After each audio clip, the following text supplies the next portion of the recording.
Internet ഭൂമിയെ പൊതിയുന്ന ഭീമൻ വലയാണ്. ഇത് ആഴക്കടലിനടിയിലൂടെ optical fibre കേബിളുകളാൽ ഇഴനെയ്തിരിക്കുന്നു. Telecommunication സിഗ്നലുകളും സന്ദേശങ്ങളും പ്രകാശവേഗത്തിൽ കടലുകൾ കടന്ന് ഈ കേബിളുകളിലൂടെ സഞ്ചരിക്കുന്നു. ഈ കണക്ഷനുകളിലൂടെയാണ് ലോകമെമ്പാടും യൂട്യൂബ് വീഡിയോകൾ, ഇമെയിലുകൾ, വീഡിയോ കോളുകൾ എന്നിവ കൈമാറുന്നത്. ഈ കേബിളുകളുടെ ആകെ നീളം ഭൂമിയെ 30 തവണയോളം ചുറ്റാനാകുമെന്ന് കണക്കാക്കുന്നു.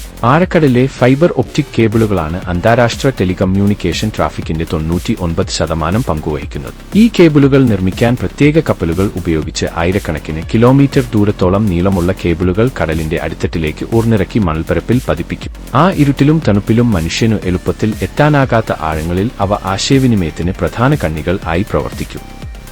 കഴിഞ്ഞ ഫെബ്രുവരിയിൽ കടലിനടിയിലെ ഒരു ടെലികോം കേബിൾ തകരാറിലായതിനെ തുടർന്ന് തായ്വാൻ ഒരു ചൈനീസ് ചരക്കുകപ്പലിനെയും അതിലെ ജീവനക്കാരെയും കസ്റ്റഡിയിലെടുത്തു. ഇതാദ്യമായിട്ടില്ല തായ്വാനിലെ കടലിനടിയിലുള്ള ടെലികോം കേബിളുകൾ സ്ഥിരമായി തകരാറിലാകുന്ന സംഭവങ്ങൾ ഉണ്ടായിട്ടുണ്ട്. ചൈനയോട് നിരന്തരം ആരോപണങ്ങൾ ഉയരുമ്പോഴും ബീജിംഗ് ഈ ആരോപണങ്ങൾ നിഷേധിക്കുകയാണ് പതിവ്. South China Morning Post report ചെയ്യുന്നതനുസരിച്ച് കടലിനടിയിലെ നിർണായക കേബിൾ ശൃംഖലകൾ തകർക്കാൻ കഴിയുന്ന ഉപകരണം തങ്ങളുടെ പക്കൽ ഉണ്ടെന്ന് ഒരു രാജ്യം ആദ്യമായി അവകാശപ്പെടുകയാണ്. ഇത് അന്താരാഷ്ട്ര തലത്തിൽ വലിയ ആശങ്കകൾക്കും സുരക്ഷാ ഭീഷണികൾക്കും വഴിവെക്കുന്നു. ചൈന 3 അടി വരെ ആഴത്തിൽ പ്രവർത്തിക്കാൻ കഴിയുന്ന കോമ്പാക്ട് കേബിൾ കട്ടിംഗ് ഉപകരണം വികസിപ്പിച്ചതായി റിപ്പോർട്ടുണ്ട്. ആഴക്കടലിലെ ഗവേഷണങ്ങൾക്ക് അറിയപ്പെട്ട ചൈന ഫെൻഡുഷി ഹൈഡു സീരീസ് മുങ്ങിക്കപ്പലുകൾ ഉപയോഗിച്ച് ഈ ഉപകരണം സംയോജിപ്പിക്കാൻ സാധ്യതയുണ്ടെന്നാണ് കണക്കാക്കുന്നത്. ആഗോള ഡാറ്റ ട്രാൻസ്മിഷനിൽ നിർണായകമായ ഫൈബർ കേബിളുകൾ സ്റ്റീൽ, റബ്ബർ, പോളിമർ തുടങ്ങിയ പാളികളാൽ സംരക്ഷിക്കപ്പെട്ടിരിക്കുന്നു. എന്നാൽ 4000 മീറ്ററോളം ആഴത്തിലുള്ള കടലിൽ പോലും കേബിളുകൾ തകരാറിലാകുമെന്ന ആശങ്ക ശക്തമാണ്.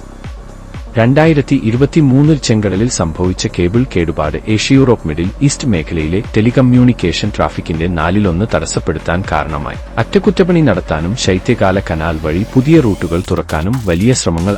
ആഴക്കടലിൽ കേബിളുകൾക്ക് സംഭവിക്കുന്ന നാശനഷ്ടങ്ങൾ നേരത്തെ പ്രകൃതി ദുരന്തങ്ങൾ, സ്രാവുകളുടെ കടിയേറ്റം, കപ്പലുകളുടെ നങ്കൂരമിടൽ തുടങ്ങിയ കാരണങ്ങളാൽ ആയിരുന്നു. എന്നാൽ ഭൗമരാഷ്ട്രീയ സംഘർഷങ്ങൾ ശക്തിപ്പെട്ടതോടെ തെരുവുകളിൽ നടക്കുന്ന യുദ്ധങ്ങൾ കടലിനടിയിലേക്ക് വ്യാപിച്ചിരിക്കുന്നു. 2024 ബാൾട്ടിക് കടലിലെ ഒരു ഫൈബർ ഒപ്റ്റിക് കേബിൾ തകരാറിലായപ്പോൾ അതിന്റെ പിൻബലത്തിൽ അട്ടിമറി സാധ്യതയുണ്ടെന്നു ഫിൻലാൻഡും ജർമ്മനിയും സംശയിച്ചിരുന്നു. 1200 കിലോമീറ്റർ നീളമുള്ള ഈ കേബിൾ ഹെൽസിങ്കിയെയും റഷ്യയെയും സ്കാൻഡിനേവിയയുടെ മറ്റു ഭാഗങ്ങളുമായി ബന്ധിപ്പിക്കുന്ന ഒരു പ്രധാന കണ്ണിയായിരുന്നു. ഇതുപോലുള്ള സംഭവങ്ങൾ തുടർന്നാൽ വളരെ വലിയ ആഗോള ആശയവിനിമയ പ്രതിസന്ധി ഉണ്ടാകാനുള്ള സാധ്യത ശക്തമാണ്. ഇതേക്കുറിച്ച് നിങ്ങൾക്ക് ഇതിലും കൂടുതലായി അറിയാവുന്ന കാര്യങ്ങൾ ഉണ്ടെങ്കിൽ താഴെ കമന്റ് ചെയ്യാൻ മറക്കരുത്. വീഡിയോ ഇഷ്ടമായെങ്കിൽ ഷെയർ ചെയ്യുക, ലൈക്ക് ചെയ്യുക.